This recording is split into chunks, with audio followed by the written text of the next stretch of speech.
नमस्कार, मेरा नाम आलोक है। आप लाइव स्ट्रीज देख रहे हैं। बिहार में विधानसभा के चुनाव होने हैं। जर्नलिस्ट ज्ञानेश्वर हमारे साथ हैं।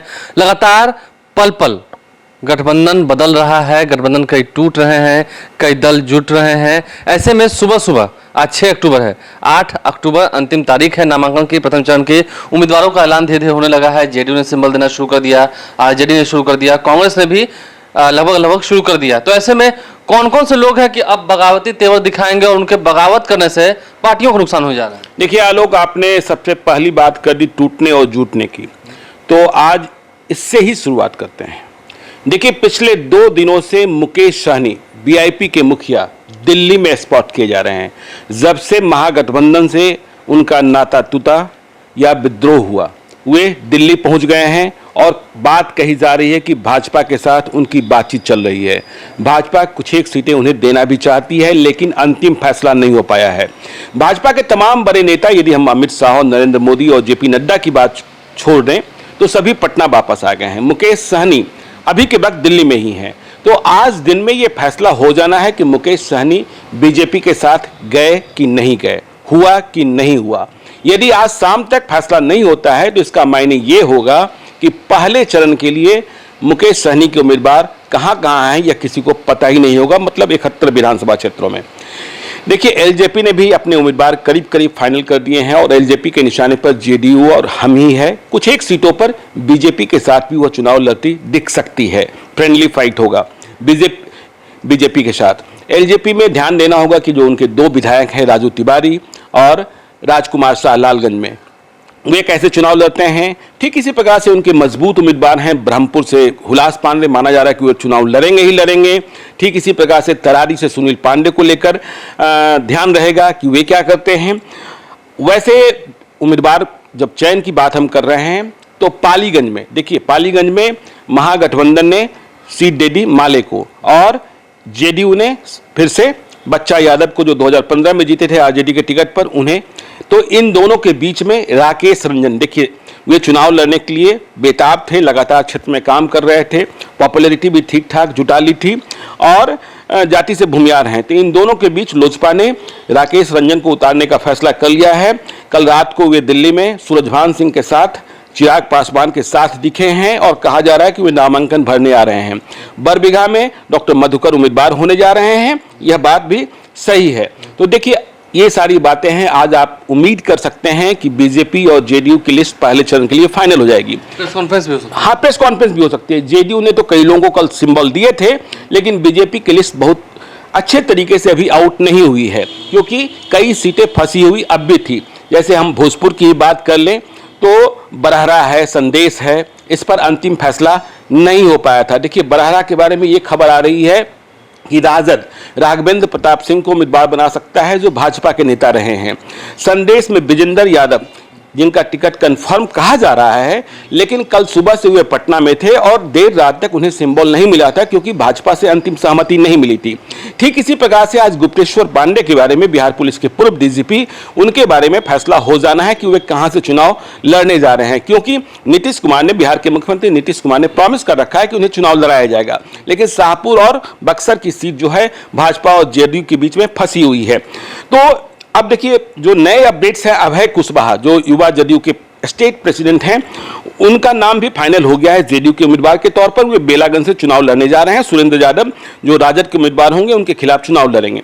कुर्था के बारे में कल ये खबर थी जहानाबाद में कुर्था की ये सीट कांग्रेस के खाते में जा रही है, लेकिन इस वीडियो से पहले जो हमने बताया है 45 सीटों का नाम जो फाइनल हुआ है, उसमें कुर्था का नाम शामिल नहीं है। तो कुर्था की सीट, अब यह बात सामने आ रही है कि आरजेडी के खाते में ही रही है। अरवल की सीट माले के खाते में गई है और कुर्था में बिहार सरकार के पूर्व मंत्री कुशवाहा जाति से आने वाले बागी कुमार वर्मा को आरजेडी उम्मीदवार बना सकती है। ये इंफॉर्मेशन अपडेट्स आ रही है। ठीक इसी प्रकार से मखदूमपुर से सूबेदार दास का जो टिकट फाइनल कहा जा रहा था, आज अखबार की खबरें कह रही हैं कि सूबेदार दास को सिंबल नहीं मिला है आरजेडी का, उनकी जगह पर कोई सतीश कुमार दास हैं, उन्हें सिंबल मिला है। अब आपने बगावत की बात कर ली, देखिए बगावत भी शुरू हो गई है। बगावत तो होगी ना, कई सारे लोगों को टिकट काट दिया आपने, तो वो तो कहीं ना कहीं दरवाजा खटखटाएंगे। देखिए, भगवान सिंह कुशवाहा जाति के बड़े नेता, जिन्हें इस बात की उम्मीद थी कि जेडीयू से उन्हें जगदीशपुर से टिकट मिलेगा ही मिलेगा, वे टिकट नहीं ले पाए। वहां कुसुमलता कुशवाहा को टिकट मिला है। तो भगवान सिंह कुशवाहा आज अपने समर्थकों के साथ मीटिंग करने जा रहे हैं और इस बात के संकेत मिल रहे हैं कि वे चुप नहीं बैठने वाले हैं। ददन पहलवान ने अपनी पीड़ा कल रात को ही फेसबुक पर व्यक्त की है। दुमराव से विधायक हैं, उन्हें टिकट नहीं मिला है, वे भी बगावत की मुद्रा में हैं। सुमित सिंह, नरेंद्र सिंह के बेटे, छोटे बेटे, चकाई में कहा जाता है कुछ हफ्ते पहले उनकी मुलाकात हुई थी मुख्यमंत्री नीतीश कुमार से, मुख्यमंत्री नीतीश आश्वासन कुमार मिला था। जी, तो सुमित सिंह को भी टिकट नहीं मिला। सुमित सिंह की जगह वहां संजय प्रसाद को टिकट मिल गया, जो पहले आरजेडी के एमएलसी हुआ करते थे, जेडीयू में आए, तो उन्हें टिकट मिला है। तो सुमित सिंह भी शांत बैठने वाले नहीं है, जो उन्होंने अपनी पीड़ा जाहिर की है। अब देखना यह होगा कि जेएमएम के साथ जो समझौते की बात चल रही है आरजेडी की, सुमित सिंह पहली बार भी जेएमएम से ही विधायक बने थे, तो क्या सुमित सिंह जेएमएम का टिकट ले पाते हैं या नहीं ले पाते हैं, तो ये संभावनाओं का खेल है। तो यह ध्यान रखना पड़ेगा। नरेंद्र सिंह के परिवार के लिए यह दोहरा झटका है, क्योंकि सुमित सिंह के पहले उनके बड़े बेटे अजय प्रताप सिंह, जो जमुई से विधायक भी हुआ करते थे, 2015 में चुनाव हार गए थे, उनका भी टिकट बीजेपी से फाइनल नहीं हुआ। श्रेयसी सिंह वहां जमुई से उम्मीदवार बनाई गई हैं, जो गोल्ड मेडलिस्ट हैं, दिग्विजय सिंह की बेटी हैं। और सुमित सिंह और अजय प्रताप सिंह की जो स्थिति हुई है उसके लिए नरेंद्र सिंह भी जिम्मेवार हैं।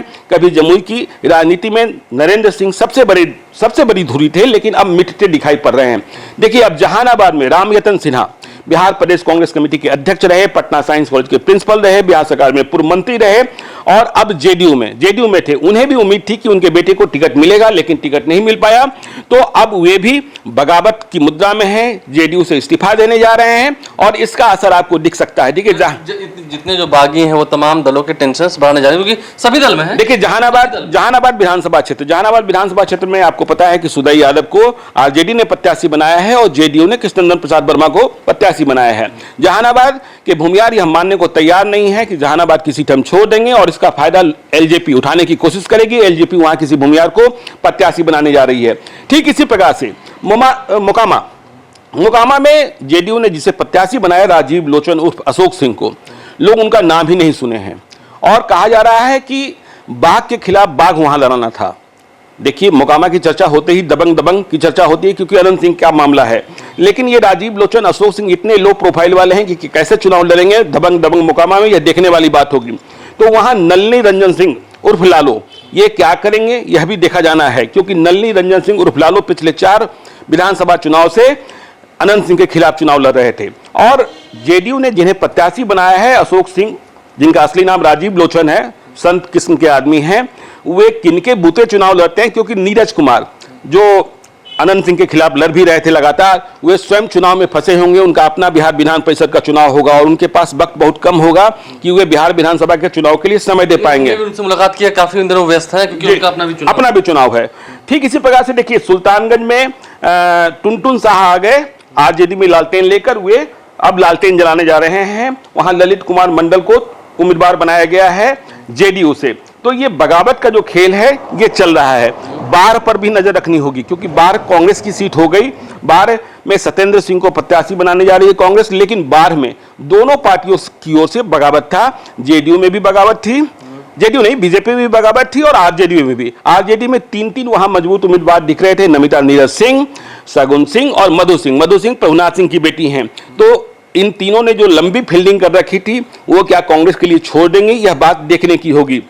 देखिए, आपको ध्यान रखना होगा रामा सिंह को लेकर भी, क्योंकि रामा सिंह का टिकट कहा जा रहा था कि लालगंज से फाइनल हो गया, महाराज से फाइनल नहीं हुआ, रामा सिंह की पत्नी चुनाव लड़ेंगी, लेकिन जो सीट बंटवारा हुआ है उसमें लालगंज की सीट चली गई है कांग्रेस के खाते में। देखिए, इस बात की उम्मीद पहले भी लगाई जा रही थी कि वैशाली जिले में 1 सीट कांग्रेस को मिलेगी, लेकिन वैशाली जिले में कांग्रेस को 2 सीट मिल गई है, राजा पाकर और लालगंज। 2015 में कांग्रेस ने हाजीपुर से चुनाव लड़ा था, हाजीपुर से इस बार माना यह जा रहा है कि आरजेडी जो है देव कुमार चौरसिया को टिकट देने जा रही है। तो लालगंज निखिल कुमार अपने जो कांग्रेस के पूर्व सांसद है औरंगाबाद के, उन्होंने अपने करीबी पप्पू सिंह के लिए टिकट प्राप्त कर लिया है। तो ये सारी जो खबरें हैं यह आज ध्यान रखनी होगी, क्योंकि कांग्रेस के बारे में आपको हमने पहले बताया कि 70 में से 45 सीटें उनकी फाइनल हो चुकी है। आरजेडी की सूची भी देखिए, आरजेडी में भी कई सीटें अटकी है। आपने ऐलान सुना है, लेकिन आपने गुरुआ का ऐलान नहीं सुना, आपने शेरघाटी का ऐलान नहीं सुना, आपने रफीगंज का ऐलान नहीं सुना। रफीगंज की सीट कही जा रही थी कांग्रेस के खाते में गई है, लेकिन अब लग रहा है यह सीट भी जो है आरजेडी के खाते में रह गई है। रफीगंज में निहालुद्दीन को प्रत्याशी बनाने की चर्चा थी, निहालुद्दीन का लेकिन काफी विरोध हो रहा था, इसलिए सेकंड थॉट पर मामला चला गया। गुरुआ और शेरघाटी, यह मामला भी फंसा है। तो यह मामला फंसा है कई बड़े। हम देखें तो आप बागियों की बात कर रहे हैं, तो बागियों की वजह से टेंशन्स बढ़ सकती हैं, यानी कि हम सीरियस भी कहें तो फजीहत बढ़ सकती है। हाँ। काफी मुश्किलों का सामना करना पड़ सकता है वहाँ के जो उम्मीदवार हैं। वैसे हम बाढ़ की चर्चा कर लें, बाढ़ में जैसे आपने कहा कि जो फील्डिंग उन्होंने कर रखी है आरजेडी के 3 उम्मीदवारों ने, क्या वो कांग्रेस को समर्थन कर पाएगा, ये एक बड़ा सवाल है। देखिए, बाहर में जो सत्येंद्र सिंह का नाम आ रहा है वो तो बिल्कुल चौंकाने वाला नाम आ रहा है। कांग्रेस की जब दावेदारी हुई या कांग्रेस के खाते में सीट गई तो सबों को लगा कि कांग्रेस किसके लिए सीट ली है। वैसे ही जब मोकामा में राजीव लोचन उर्फ अशोक सिंह को उम्मीदवार बनाया गया अनंत सिंह के खिलाफ, तो लोग गूगल सर्च करने लगे कि आखिर ये राजीव लोचन उर्फ अशोक सिंह हैं कौन। और फिर जो उनकी तस्वीरें आई वो अनंत सिंह के बाहुबल के सामने कहीं टिकती नहीं है। अब तो बाहुबल के सामने ये कैसे, मैंने कल भी कहा था कि राजीव लोचन उर्फ अशोक सिंह को अनंत सिंह से चुनाव लड़ाने के लिए जन धन बल तीनों देना होगा। इसके बाद भी वो टिक पाएंगे कि नहीं टिक पाएंगे, यह देखने वाली बात होगी।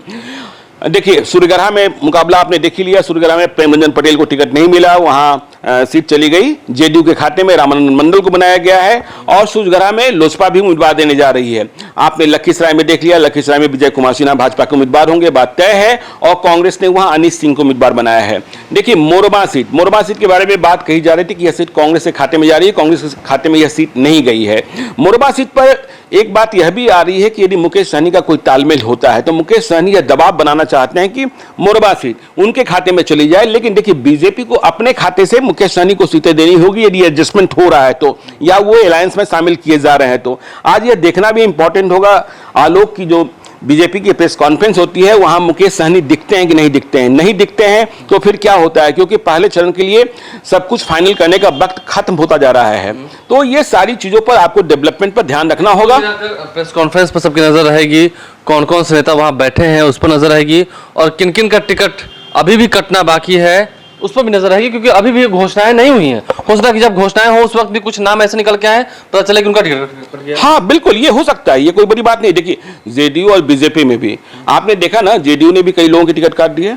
हाँ, बीजेपी की भी सूची जब आएगी तो कई लोगों के टिकट कटे हुए आपको दिखाई पड़ेंगे, यह बात तय है। देखिए, बात तो तय है कुल मिलाकर। और एक बात और ध्यान रखिए, लोजपा के खाते में जो सीटें तय मानी जा रही थी उनमें से अधिकांश सीटें बीजेपी के खाते में जा रही है।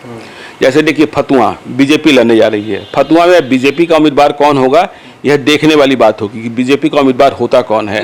हाँ, कुल मिलाकर जो बातें हैं वो स्पष्ट दिख रही हैं। आगे होता क्या क्या है उस पर हमारी नजर बनी रहेगी। हम हर पल से आपको अपडेट करते रहेंगे, हर पल क्या खबरें बदल रही हैं उससे आपको अपडेट करते रहेंगे। हमारे चैनल को सब्सक्राइब कर लें, साथ साथ फेसबुक पेज भी लाइक करें। इसके अलावा ट्विटर हैंडल पर लाइव को फॉलो करें। धन्यवाद।